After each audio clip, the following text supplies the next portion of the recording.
ನಮಸ್ತೆ.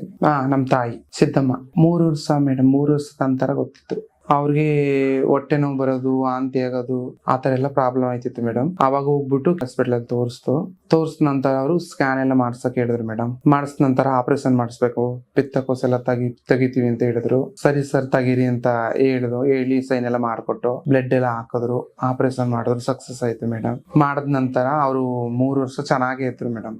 3 ವರ್ಷದ ನಂತರ ಮತ್ತೆ ಹೊಟ್ಟೆ ನೋವು ಸ್ಟಾರ್ಟ್ ಆಯ್ತು. ಸ್ಟಾರ್ಟ್ ಆದ್ಮೇಲೆ ಡಾಕ್ಟರ್ ಹತ್ರ ಮತ್ತೆ ಅವ್ರ ಹತ್ರ ಹೋದಾಗ ಅವ್ರು ಹೇಳಿದ್ರು, ನೀವು ಸ್ಕ್ಯಾನ್ ಮಾಡಿಸ್ಬೇಕು ಅಂತ ಹೇಳಿ ಬರ್ಕೊಟ್ರು ಮೇಡಮ್. ಮಾಡಿಸಿದ ನಂತರ ಅವರು ಹೇಳಿದ್ರು, ಇದು ಮತ್ತೆ ಜಾಸ್ತಿ ಆಗಿದೆ, ಅದನ್ನ ಕಂಟ್ರೋಲ್ ಮಾಡಕ್ ಆಗಲ್ಲ, ನೀವಿರೋ ತನಕ ಚೆನ್ನಾಗಿ ನೋಡ್ಕೊಳ್ಳಿ ಅಂತ ಹೇಳಿದ್ರು. ಹೇಳಿದ ನಂತರ ನಾನು ತುಂಬಾನೇ ದುಃಖ ಪಟ್ಟೆ. ತಾಯಿ ಅಲ್ವಾ ಮೇಡಮ್, ತುಂಬಾನೇ ದುಃಖ ಪಟ್ಟು ನಾನು ಇನ್ಸ್ಟಾಗ್ರಾಮ್ ಫೇಸ್ಬುಕ್ ಎಲ್ಲ ನೋಡ್ತಾ ಇದ್ದೆ. ನೋಡ್ಬೇಕಾದ್ರೆ ಈ ತರ ಬಂತು ನಿಮ್ಮ ಹಾಸ್ಪಿಟಲ್ದು. ನೋಡ್ಬಿಟ್ಟು ನಾನು ಆ ನಂಬರ್ಗೆ ಕಾಲ್ ಮಾಡಿದೆ.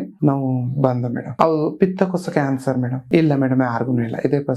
ಪರವಾಗಿಲ್ಲ ಮೇಡಮ್, ಊಟ ತಿಂಡಿ ಎಲ್ಲ ತಿಂತಾರೆ.